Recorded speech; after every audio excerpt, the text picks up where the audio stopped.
Welcome everyone to our Audio Advice monthly live stream. We are super excited. We got some great special guests here with us this month.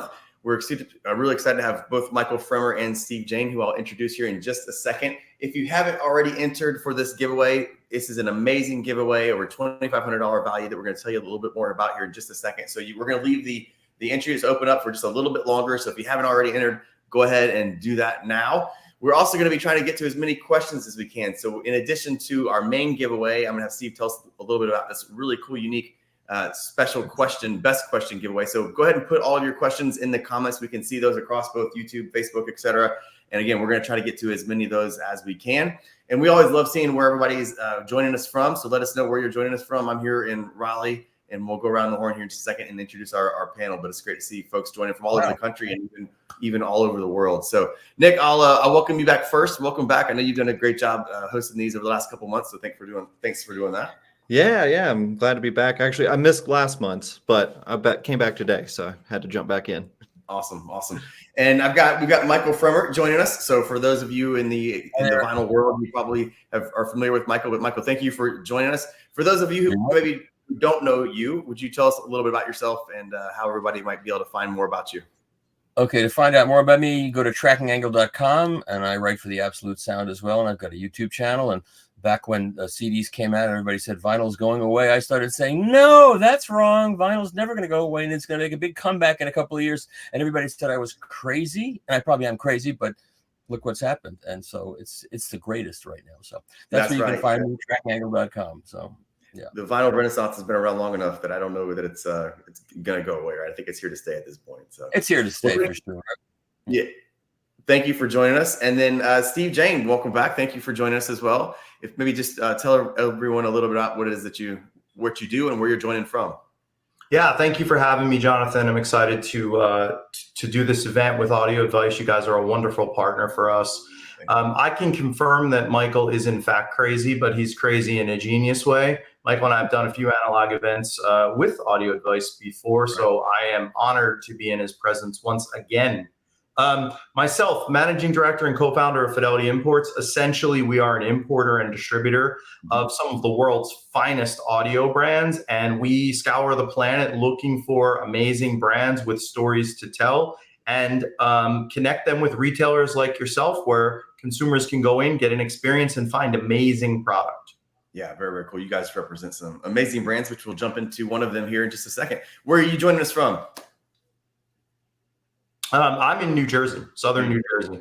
Very cool. And Michael, where are you based out of? I'm in northern Jersey. You got a problem with that? Yeah, both of you guys are. Okay. We got northern and southern Jersey covered here. You know what I'm saying, Steve? We got a pincer move. We do. And I saw some Jersey in the commenters too. So we are representing. Stand up. Folks from Jersey. I'm the Midwest. The Midwest is really well represented. Grand Rapids, Kalamazoo, Ohio. Somebody said what exit? I'm exit 2. Michael's probably like north of 10. Yeah, 163. I'm way up. I'm right by the New York State border. Very nice. Steve, we got a great giveaway. Thank you guys for partnering with us on this amazing giveaway. I'm going to pull it up here so you can tell everyone a little bit about what it is that we're giving away here today. Yeah, I mean, we're crazy excited about this.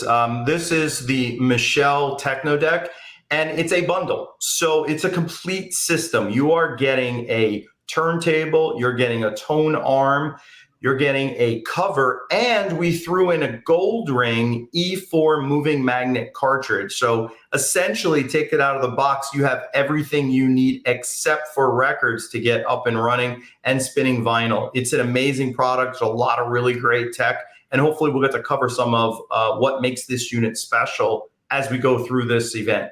Yeah, totally awesome. $2,500 value. Again, we're going to leave the entries open up for just a couple more minutes. And then we'll announce our winner at the end here in just a little bit. But again, thank you for this amazing giveaway. It's going to be super cool. And then also, again, keep adding those questions. We'll get to as many of those as we can. You guys have also been incredibly generous. Tell us about this cartridge that you're giving away as well. Yeah, so we didn't want there to be just one grand prize winner. And so we did add a few other things to the mix. And this is an incredible moving coil, low output cartridge from Michell. It's been completely designed by the Michell team, Michell family. And this is a high performance cartridge. It will work, of course, with any Michell turntable, but any other turntable you may have, as long as you've got a phono preamp that will take an MC input or an MM input with a step-up transformer. Great. Awesome. Really cool. We have a quick little video we're going to play for folks just to introduce everyone a little bit more into Michell and the Michell family. So I'm going to cue this up here. It's just a couple of minutes. Stay with us, and then we'll come right back as soon as this video. Welcome to Michell. My name's Jonathan Knight.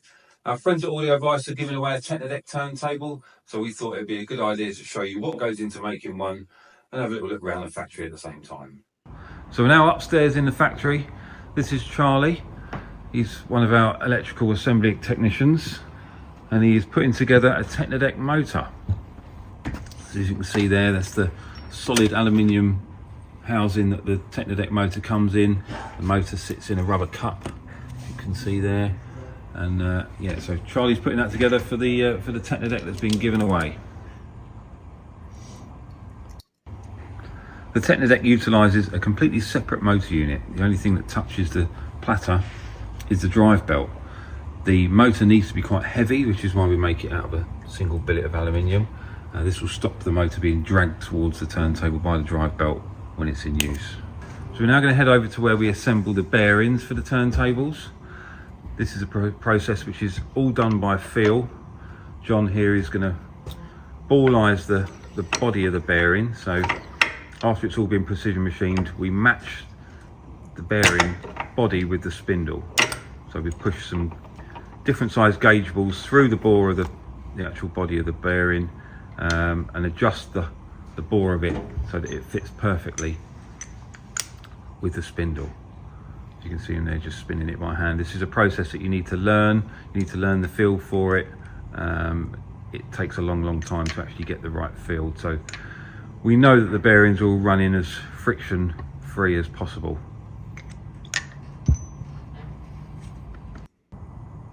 The bearing we use for the Tecnodec is a inverted oil recirculating main bearing. So in the bore of the bearing itself is a rifle groove. You can't really see that on the video, but what that does is it draws oil from the well that's in the bottom there, all the way up that spindle, all the way around, and then lubricates the ball that's in the bore at the top of the bearing there. What that does is it fully lubricates the bearing all the time while it's rotating. Keeps noise and rumble and friction to a minimum, and keeps any bits and pieces that can come off in the bearing, microscopic bits of metal, keeps them all at the bottom of the bearing and not to interfere with the ball which sits at the top, which is the main point of rotation. It basically all equals a really quiet, low rumble bearing. We'll now head over to our test area. This is where all the parts are put together. So once the sub-assemblies, like Charlie's assembled the motor and John's done the bearing, this is where the whole turntable's put together. We then run it for 2 hours, make sure that it's on speed, make sure everything's running as it should. We fit the cartridge and the tone arm if that's what you're having on your order. Each one is individually assembled and run like this, so we can make sure that everything is running exactly as it should be. We'll head now over to the packing area. This is where the turntables are cleaned up and packed away, ready to come out to our wonderful customers.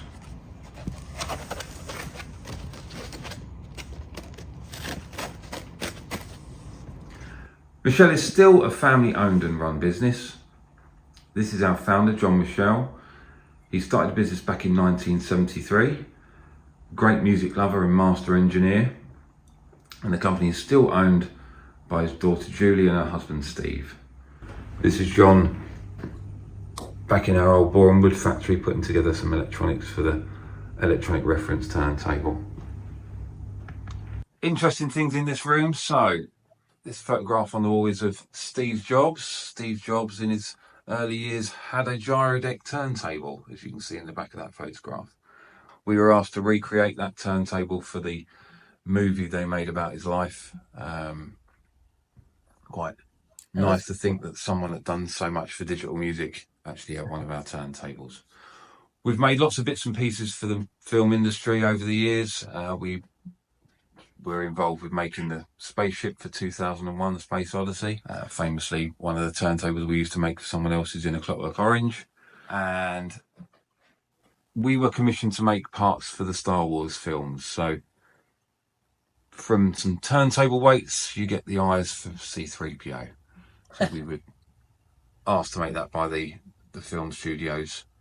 And as you can see there, the platter weights that were on the early turntables, that's what they turned into the eyes for C-3PO. Lots of different Star Wars parts, or costume parts, I should say, are made from turntable parts. Thanks for watching. I hope that's given you guys some insight on what it takes to build one of our Tecnodec turntables.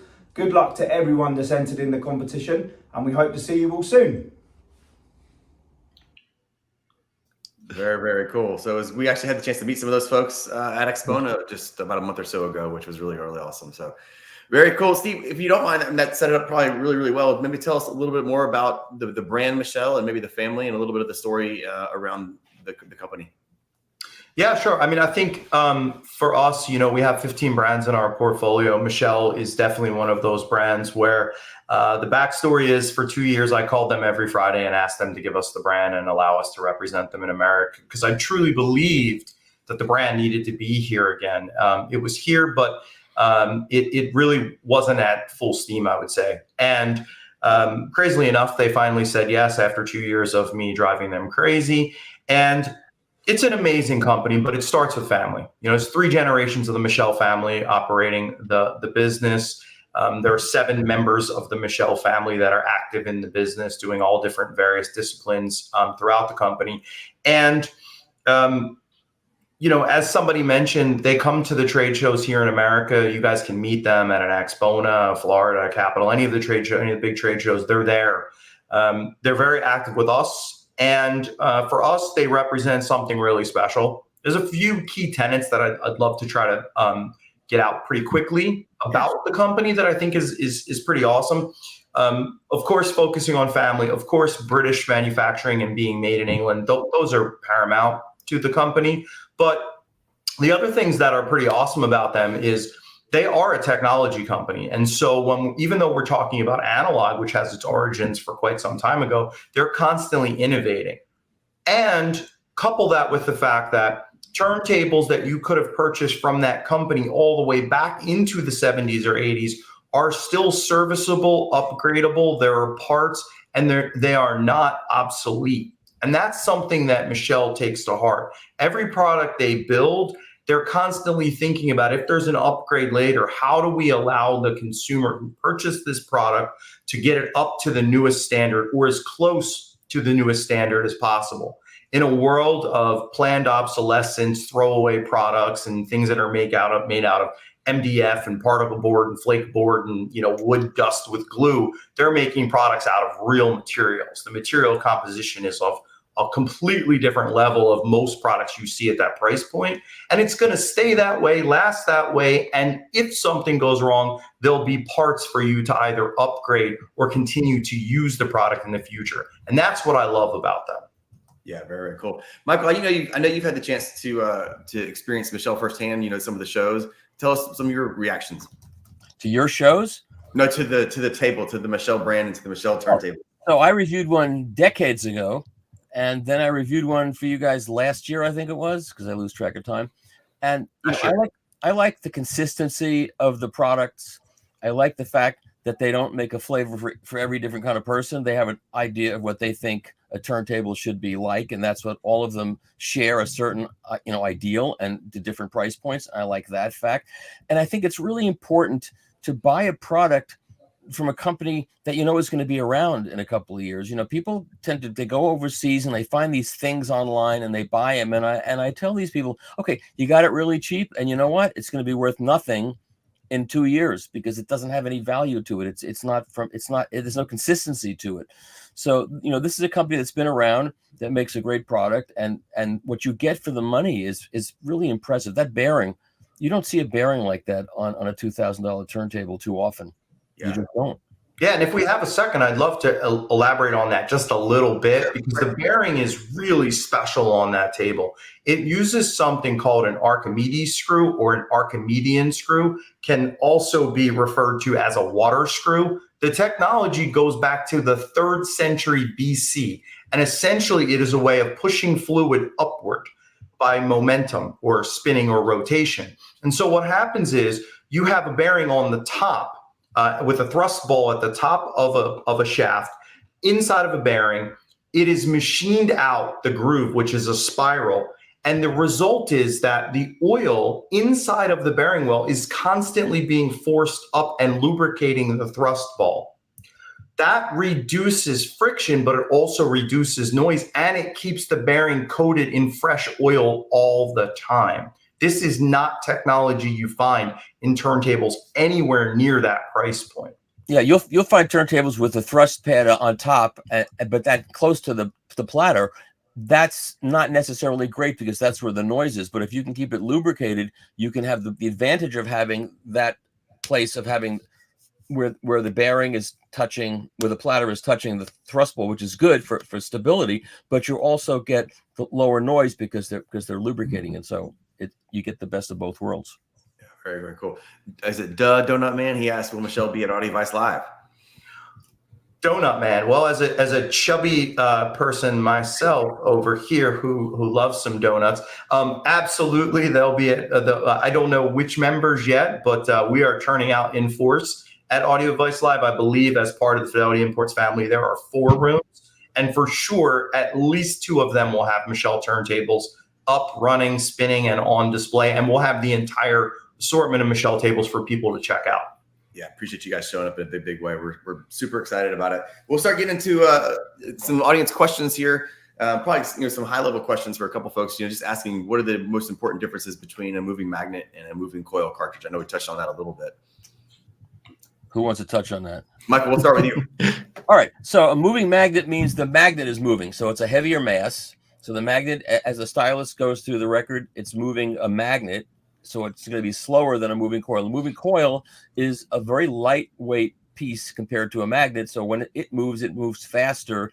And so you get more detail, more resolution, and a faster kind of picture with a moving coil. But you also have much lower output on most of them. So you have to amplify it more. So that's the disadvantage of that. But these days, getting that kind of amplification is not really that expensive. Getting really good, quiet moving coil phono preamps is not that difficult. So there are great advantages to a moving coil cartridge. There are some good moving magnet cartridges too. So I don't want to dismiss one over the other. So that's the advantage of it. One of them, the coil's moving. One of them, the magnet is moving. That's the simple way to put it. Because we can spend an hour talking about this subject. We don't want to do that right now. I know that's what every time I want to add something like this is going to create a much longer conversation. But yeah, no, just as you said, most people consider low output moving coil to kind of be the pinnacle of cartridges. But again, there are good cartridges in every category. But also, Steve, we were talking about the bearing before, and a question came up because I think not many people talk about oil in the bearing, all the time. It's definitely not a common conversation. But for something like this, do you need to add it over time? Is there maintenance on a table like this, or is it just going to be 100% longevity? Yeah, I mean, not unlike anything else that you have that's a mechanical device, there'll be time where you need to service it. For the most part, this is not something we're going to be adding oil very often. In fact, you probably can go the entire year without adding oil, but you will need to add oil from time to time. And we do recommend replacing drive belts from time to time as well. The drive belt is immensely important in terms of the operation.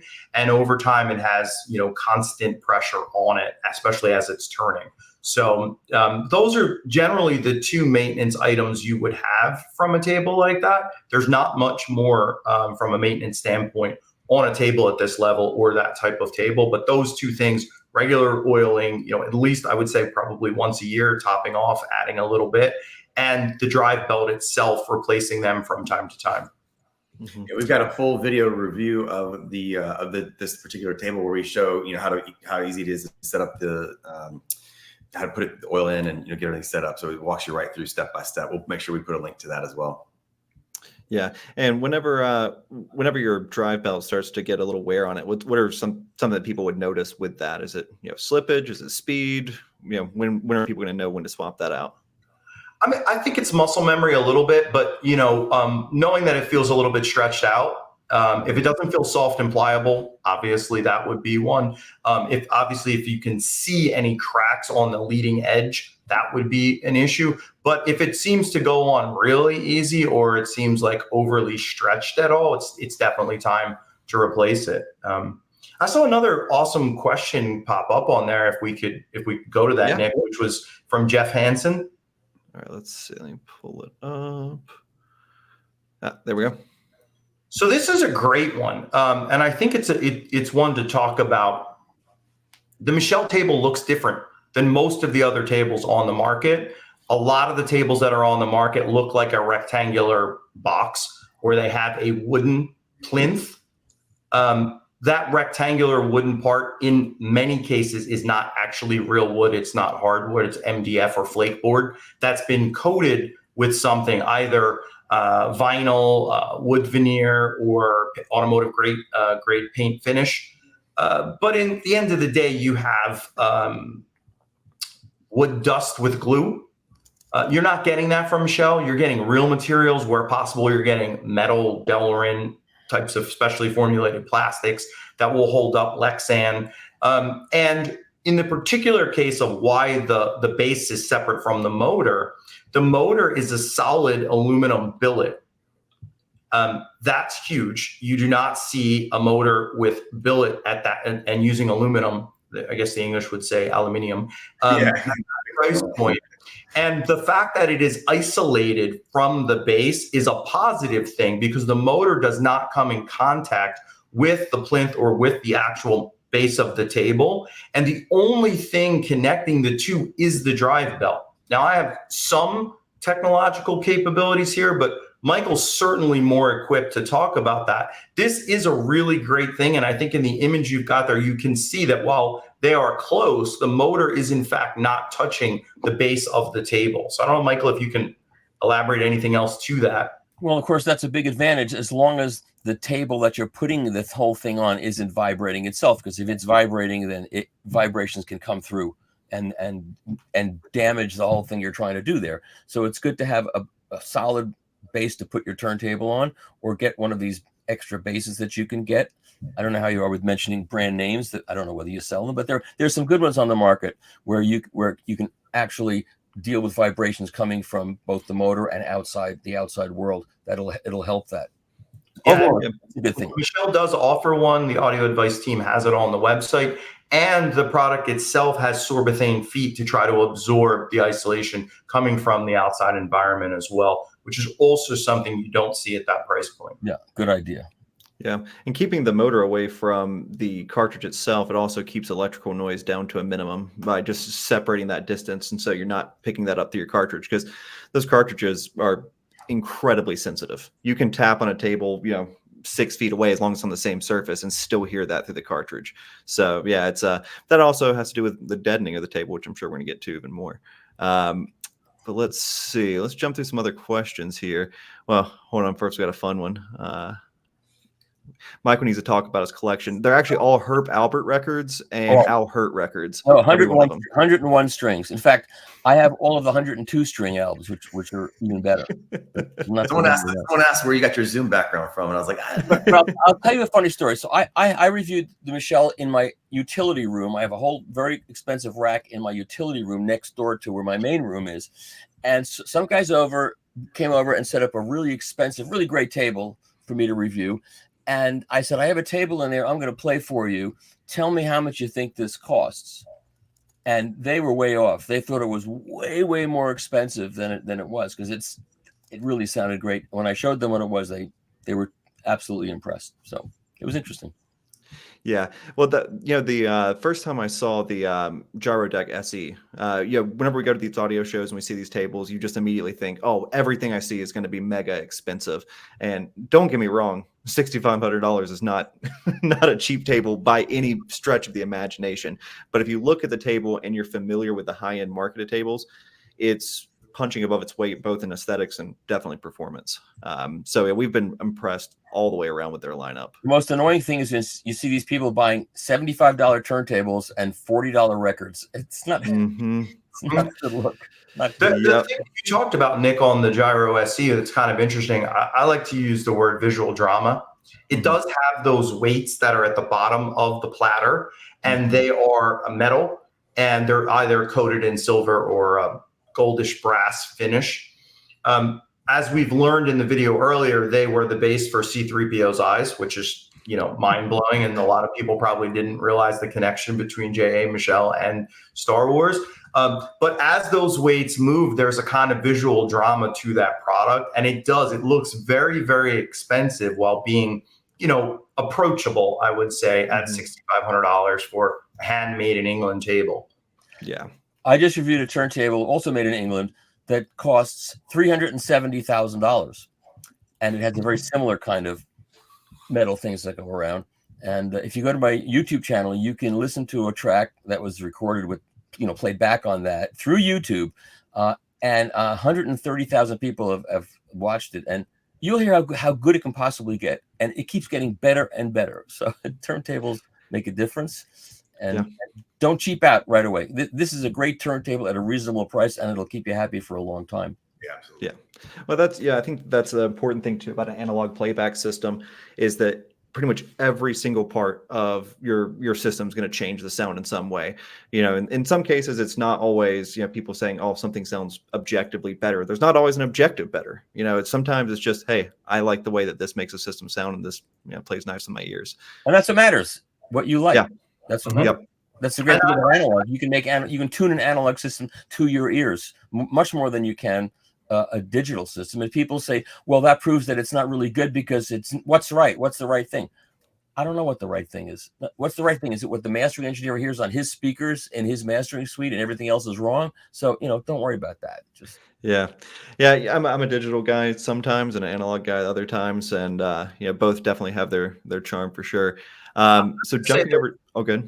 I would say, Nick, too, that and I'm sure Michael would agree with this, but another thing that makes a big difference is keeping your records clean. That is a massive thing that people overlook. The difference between a well-cleaned record and the amount of noise, the surface noise that you hear, and how silent and dark the background can become on a clean record. It's astonishing. Yeah. And it's something so simple that so many people overlook. And don't ever grab a record like this. I see people grabbing records like this, and it drives me crazy. You grab a record like this with your fingers like that. As soon as the stylus hits the lead-in groove, the oil from your fingers is getting on that stylus. By the time it gets to the middle of the record, the heat has built up on it, and it's going to be hardening in there, and it's very bad. So always do that. Grab it on the outside. Yeah, but you know that already. I know people have it. We know that already. Shut up. Okay. So we actually have a few different a question that's pretty similar. Oh, yes, there it is.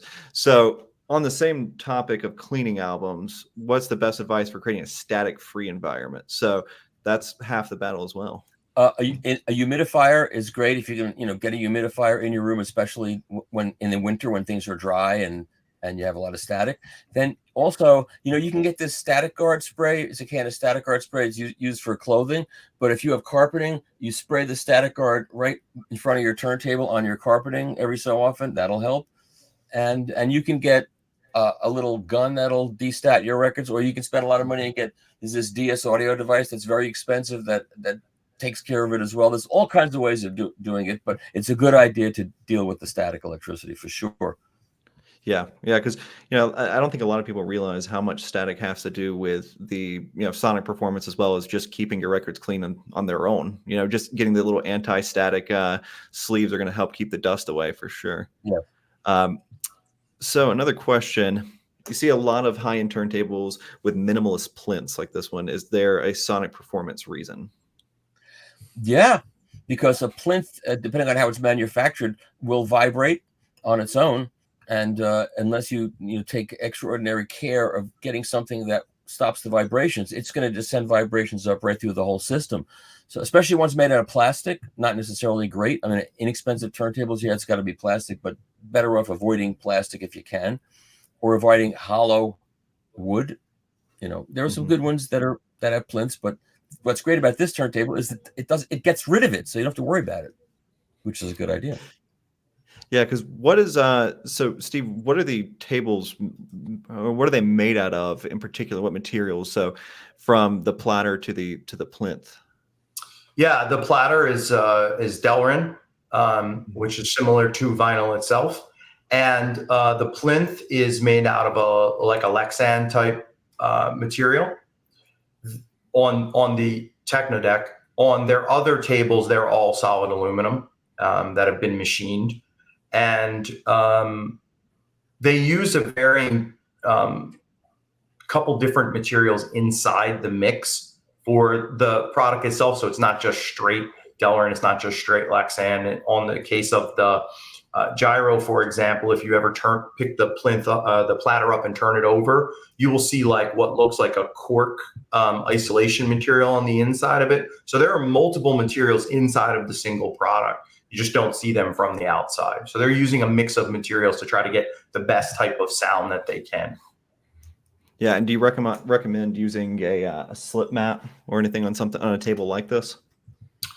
That's a can of worms in terms of everybody's different opinion, because whether you use felt or rubber or cork or nothing, what I do recommend, and it's a pretty good segue, I'm not sure you were going there, Nick, is adding a record clamp. Yep. And I think we are giving one of those away for people with a good question. I'm not sure who picks that, but I'll leave that to you guys. But Michell is actually, J.A. Michell was the inventor of the record clamp. It's a device that goes on the top of the platter and kind of flattens the record. It also holds it in place. You will see many people who will use a record weight. And at least from my perspective, to me, that is not the best way to put a record onto the platter, because there's a lot of engineering that goes into a turntable. You have to think, and engineers spend a lot of time trying to figure out every aspect of that platter turning in relation to the motor, in relation to the weight. Everything is calculated. Then you buy this big heavy weight and stick it on top of there and mess with all of that math. Well, too heavy is dangerous, because you put too much pressure on the thrust pad and you could do damage to it. But lightweight weights are okay as long as you don't get too heavy. Yeah, and the cool thing about just clamp is it's not really, you're not adding much weight to it. You're just essentially creating that clamping force, which helps it quite a bit. Yeah. So just so I'm clear, we've got two best question prizes here. We've got your cartridge, which was the $1,300 value, right? Yeah, it's the Michell Q-Sys E, which is a low output moving coil cartridge with a retail value of about $1,300. Yeah, super cool. Awesome. And so in our second best question, so the runner up, and Jonathan has given me the guilt of picking out the best question and the second best question. And I have guilted somebody else into doing it. So we're going to figure it out along the way. But but as we do this, just remember, if you ask questions, then you could win something. So awesome.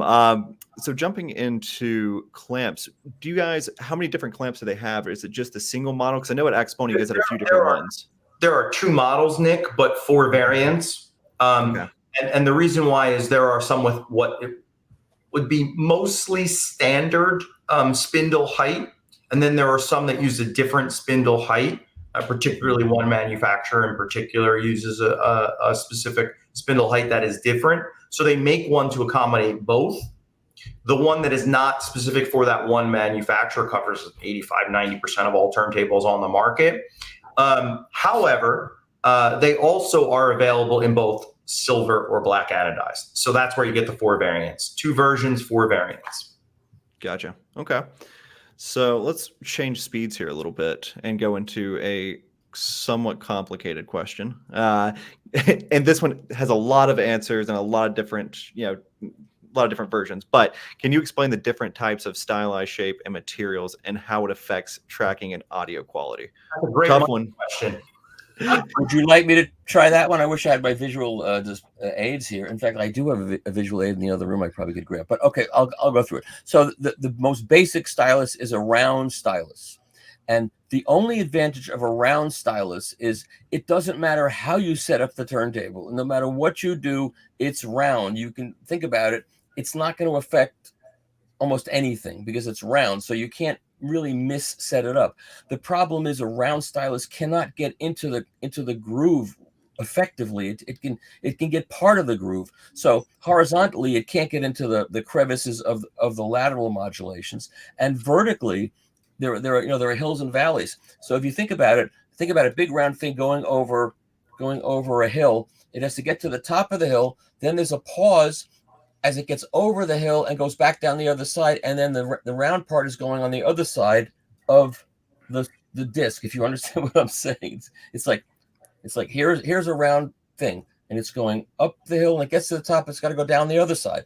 So the thinner that stylus is, the faster it gets down the other side. If you think about the back and the front side. So the thinner the stylus, you get to the elliptical stylus comes next, and the elliptical stylus can get further down into the groove and can also read more of the horizontal modulations. And then you get from that to a hyper elliptical stylus that's even thinner, and that can get up and down the hills even faster and get into more of the sides of the grooves. And then you get into a Shibata stylus, which is very tall, very long, and very narrow, and that can actually track areas of a groove that have never seen a stylus before. So if you have a lot of records that have a little wear in them, if you get a Shibata stylus, you may find a place in the groove where it'll play perfectly, whereas previously you had noise and other kinds of distortion. But setting those up is really tricky. So the downside of that kind of stylus, of the more severe the stylus profile is, the more difficult it is to set up. And I know there was a cartridge from a manufacturer. I don't know how many brands I can mention here. If you mind if I mention brands, is it okay? Can I mention them? Okay, so Ortofon has a replicant stylus that's extremely extreme. And if you don't set that up correctly, it's going to sound terrible.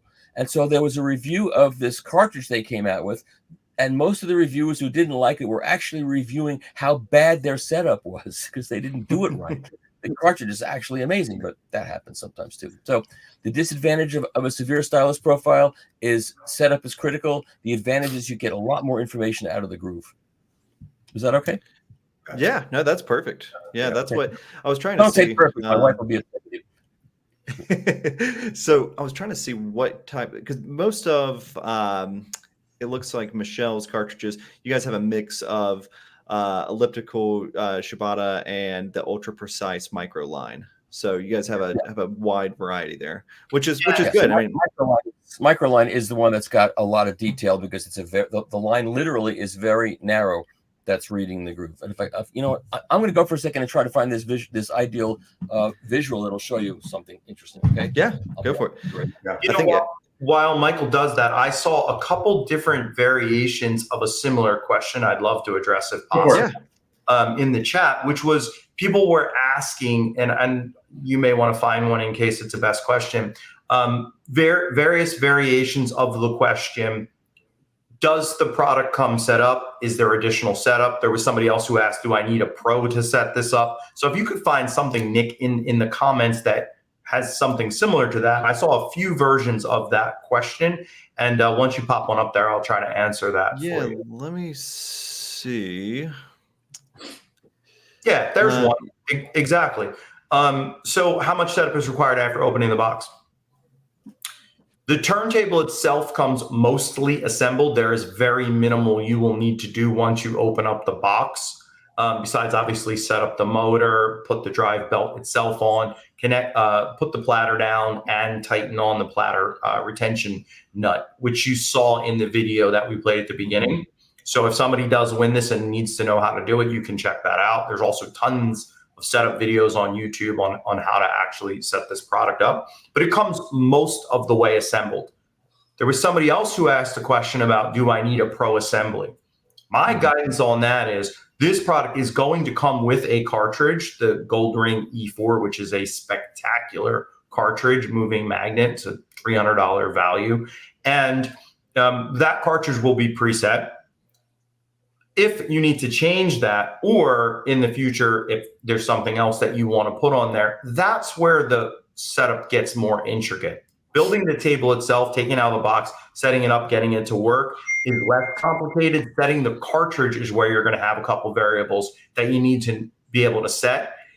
And to do it correctly, you need some basic level tools, a cartridge protractor or a turntable protractor, and a tracking force gauge or a Stylus force gauge. So those are the two things that if you don't have those, it might be best to go to an audio advice store, have an expert or somebody that's going to set that up for you. We also, at the Fidelity Imports YouTube channel, have cartridge setup videos that you can watch to help you set up anybody's cartridge. And I made a turntable setup DVD, which you can buy around. I made it like 20 years ago, maybe 15 years ago or so. And I spoke to experts on educational DVDs, and they said it's have a shelf life of 3 years. It's still on sale, and I've sold a lot of them, and it's very good. It shows you everything, shows you how to do it. It shows me dropping screws and breaking things, because I want people to understand how difficult it is to do this.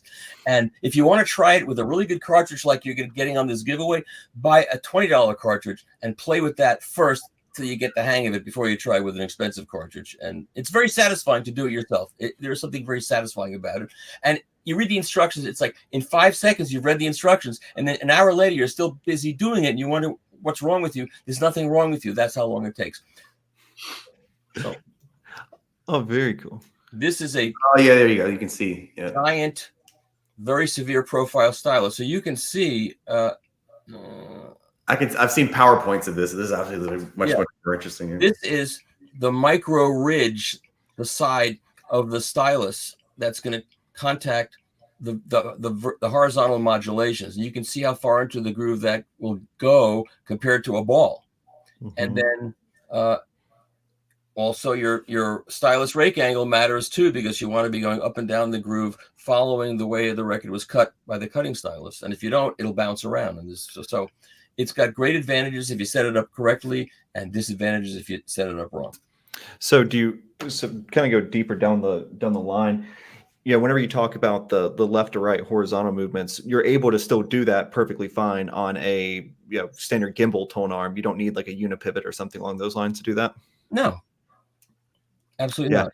Yeah, I think that's a big misconception that people get, is they are under the impression that their tone arm has to constantly move left to right and be free floating inside of like a unipivot type design, and you don't necessarily need that.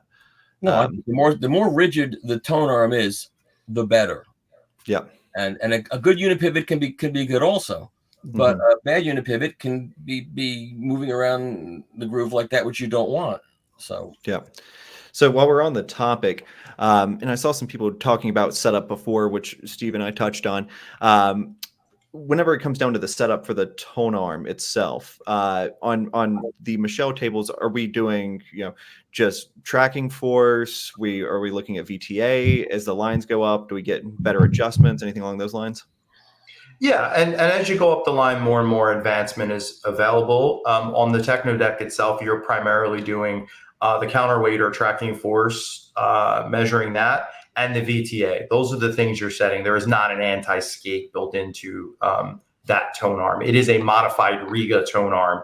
Michell takes tone arms and buys them in bulk from Riga and modifies them to their own crazy special wizardry formula that I don't actually understand fully. And if you look at some of the tone arms that Michell offers with their tables, you'll actually see on the underneath of the tone arm, there are holes at various different opposing spots. And I don't know the science or the math behind that, but I'm going to go with 50 years of experience. They have a clue why they put those holes there. Do they remove the anti-skating? I don't recall that. There's a base level anti-skating. There's not a multi-adjustable one. Yeah. Because you're tracking it about the same 2 grams, probably 1.8, and that could be preset because it'll be the same. Yeah. But you do need anti-skating because arms do skate. Yeah, it does. There's an upgrade path. It doesn't have like a super crazy amount of adjustment on it that some Uber tone arms have. Yeah.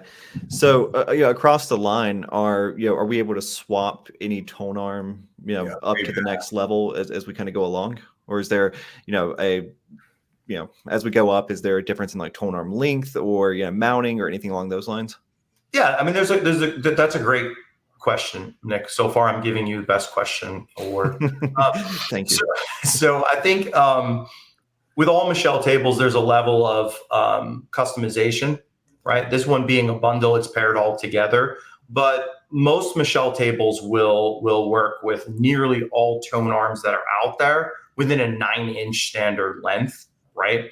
So there are various, and analog can get really crazy. There are a lot of people who go the transcription route. They want a 12-inch tone arm, and they want transcription style cartridge. There's a very famous one, model numbers are 103. I won't say the brand. That is not necessarily the direction you should go with this type of table.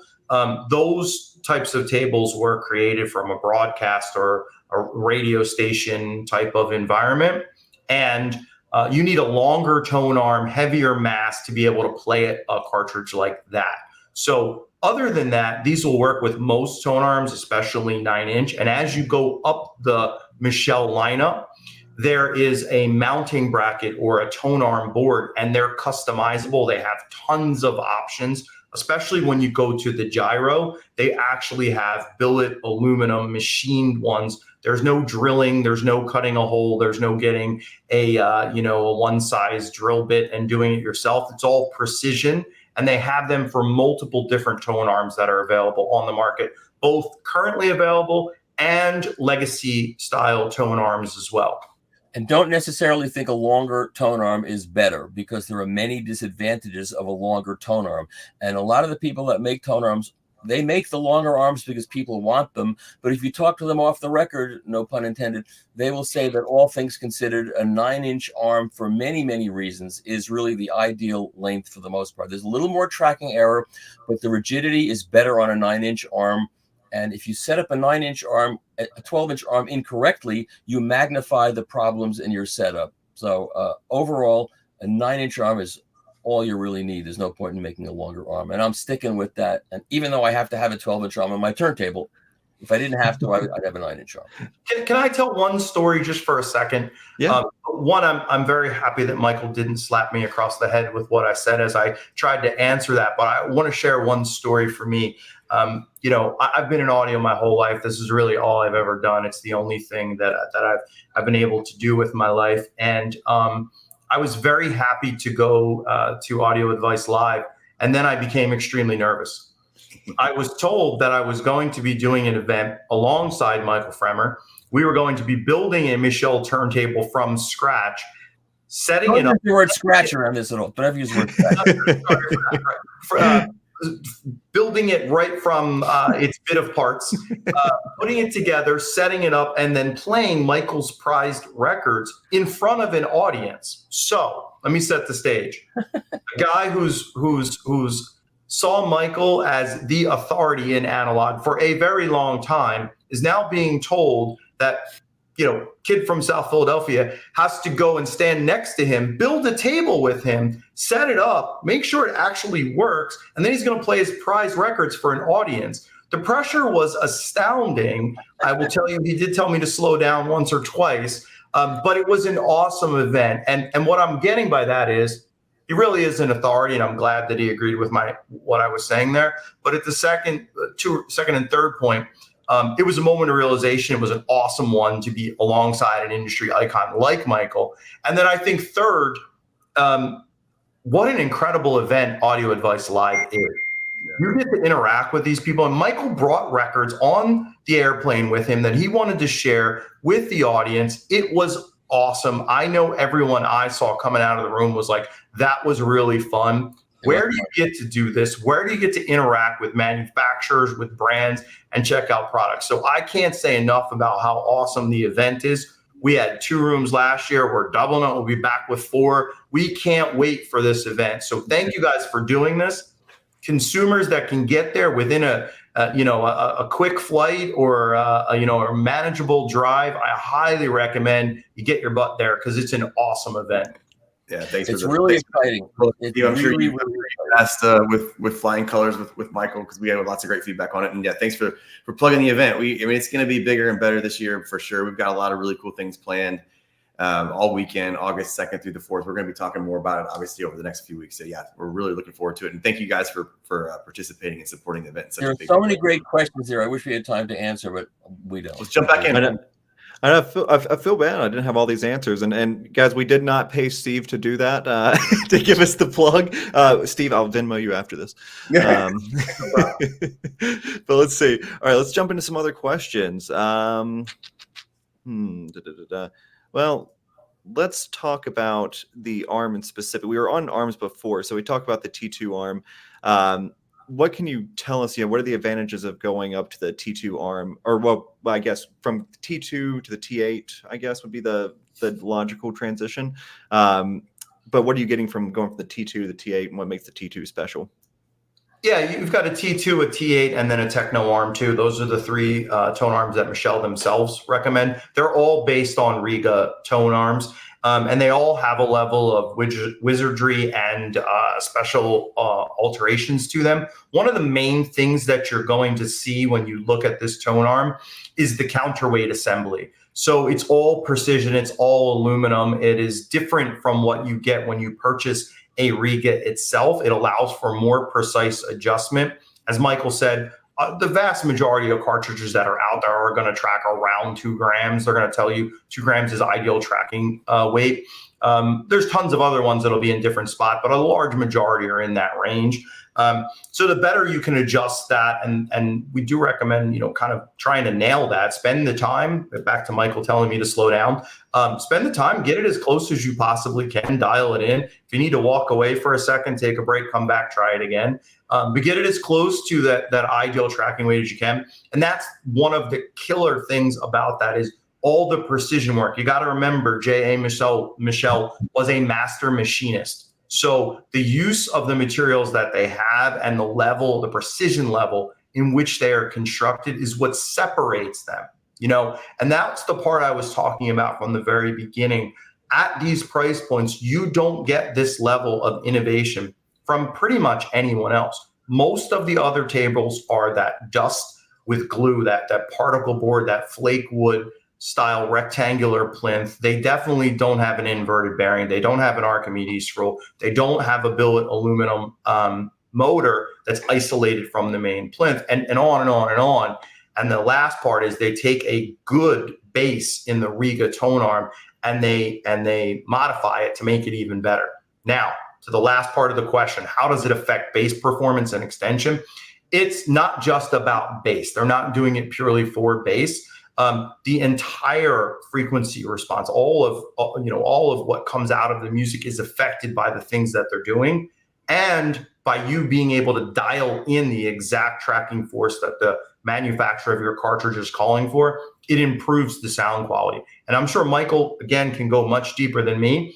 But if you were to take a cartridge and change it from 1 gram of tracking force to 2.5, 3 grams of tracking force, and just listen to the difference in that, it will affect the sound, whether the bass sounds way too pronounced, whether it's too light. So, and Michael can go way deeper than I can on that. You'll make a mess if you go too far out of the recommended range. You'll make a mess because you've got a magnet system inside the cartridge. You've got either a coil or a magnet, and when you track heavier, that magnet or that coil is going to be changing position within the gap inside the cartridge. So most cartridge manufacturers will say track between 1.8 and 2.2. They give you a range, and it's certainly worth listening within the range that's recommended, but don't listen outside of the range, and find the position that you like best within that range. If you track heavier within the range, you're going to get more solidity to the bottom end. You might lose some top end air. If you track at the light end of the recommended end, you'll get more air on top and a little faster, speedier transients, but you won't get the solidity on bottom. That's why I usually find the mid-range between the two recommended limits is usually best. So if it's 1.8 to 2.2, 2 is probably the best place. But it also depends upon the arm and the table and everything else that's involved, which position sounds best within the range. But when anybody says, track it at 2.3, even though the recommended tracking force is 1.8, don't listen to those people. They don't know what they're talking about. So you don't recommend putting like a nickel on top of the head shell and pressing it down? Okay, no. I'm just kidding. I used to work in a record store years ago, and I hate to say it was before I knew any better. I would see guys do that all the time, and it drove me nuts. Now it hurts me, but that's called growing. Clean your records with wood glue. You see, you put. Oh my gosh. WD-40 on YouTube. Half of that stuff on YouTube is insane. Don't listen to most of those people. My favorite thing was, I've reviewed 1,000 turntables. Here's the best ones. You think that guy's listened to 1,000 turntables? He is. and remembered every one of them. But while we're on the topic of must-haves for your turntable, so are there any tools, accessories that you recommend? And this is across the board, not just Michell, because they do have some awesome clamps, but just across the board. I'll start, and then Michael can probably go way deeper. In terms of the clamp, I feel like the clamp is not a tool; it's a necessity, and that's whether it's a Michell table or not. Get a Michell record clamp, add it. It's a very inexpensive option and it will flatten your records and it will make them sound better. In terms of tools, the very basics are a tracking force gauge or a stylus force gauge and a protractor. I personally, and I don't know whether Michael agrees with it or not, but if you're doing a really serious one, something like a Wally's Tools or something is, to me, really one of the best ones. I'd let Michael explain it or expand on that. And I think Michael has some really cool setup tools that he offers, and there's some awesome videos of him doing setup. I watched one from him in Poland. This is how nerdy I can get. Michael has a setup video. I did the whole thing in Polish. I did the whole thing. I spoke Polish the whole thing. It was amazing. And I don't even speak Polish. So the thing is, you could spend more money on setup tools than your turntable costs if you want to go crazy with that. So you don't really need to do that. But regardless of which geometry you use, that's what's critical, which geometry you use. So there's Bearwall, there's Lofgren, and there's Stevenson. Those are the three basic geometries you can use. So if you play a lot of rock records, you probably want to use Lofgren. If you play a lot of classical records, you probably want to use Stevenson. And the reason why you need this, we don't have time to go into why this geometry is important. I'm not going to go into that. But a basic overhang gauge is definitely a good idea if you want to set it up yourself. But let's not talk about that. Let's talk about you need to have a good cleaning brush for your records. I have a whole bunch of them here. You can spend $300 or $400 on a cleaning brush. I mean, this is the most beautiful and best one you can buy, and it's like $300, but you don't necessarily have to buy that. But there are good carbon fiber brushes for $17 or $20 or $30 that you should definitely have one of those, and definitely have a stiff stylus cleaning brush, and you should definitely do it every record or every side of a record. If you don't do that, you can't see it because it's tiny. But you're going to leave stuff on the stylus, and it's going to build up, and it's going to dry on there. And so at the end of every side, just take it and go forward on it and clean the stylus. It's not that big a deal. And people say, every side of the record? Yeah, every side of the record. It's no big deal. So a decent stylus brush, a decent record cleaning brush, and don't bear down on the record. Put it lightly on the record and then move it away from the. I wish we can't really show the visuals here, but that's record hygiene and stylus hygiene is absolutely critical, and a good tracking force gauge is a good idea to have, and an overhang gauge if you want to go there, if your cartridge, if your turntable doesn't include one. Yep. Those yeah, are the 100%. Very cool. Yeah, I'm on the same page. I think these guys covered it all. And a bubble level to make sure your turntable is level is very, very important. You set it up. Yeah. Well, guys, it's been probably the fastest hour on the internet, right? We blew through a whole hour, and we feel like we just scratched the surface. To your point, Michael, on a lot of really awesome questions. Nick, you have the honors of a couple best question awards for the clamp and for the stylus, or for the cartridge.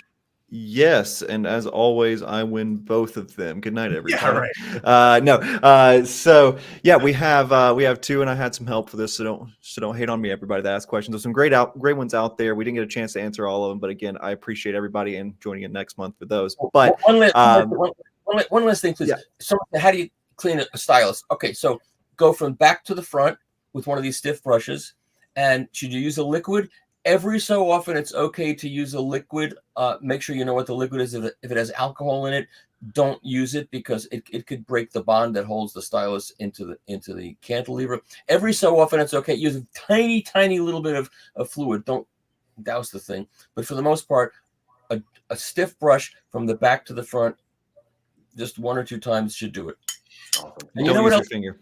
Don't use your finger. And get like a little jeweler's loop, a 5-time jeweler's loop. They're really inexpensive, so you can really look carefully at what's happening with your stylus. With a 5-time jeweler's loop, you can see whether the stylus is crusted over with junk and needs more work. And it's important to do that as well. Awesome. Cool. Well, hey guys, this is knowledge that you only get here. But cool. So back to the drum roll for the winners. For the best question, again, this isn't the big prize. The best question, and this is the Chris Cartridge.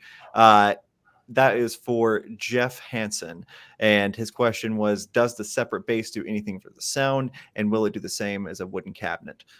So great question there, Jeff. And then our runner-up question was for Mark H. Englert, Englert, and that was how much setup is required after opening the box. So congrats, guys. Reach out to us after this.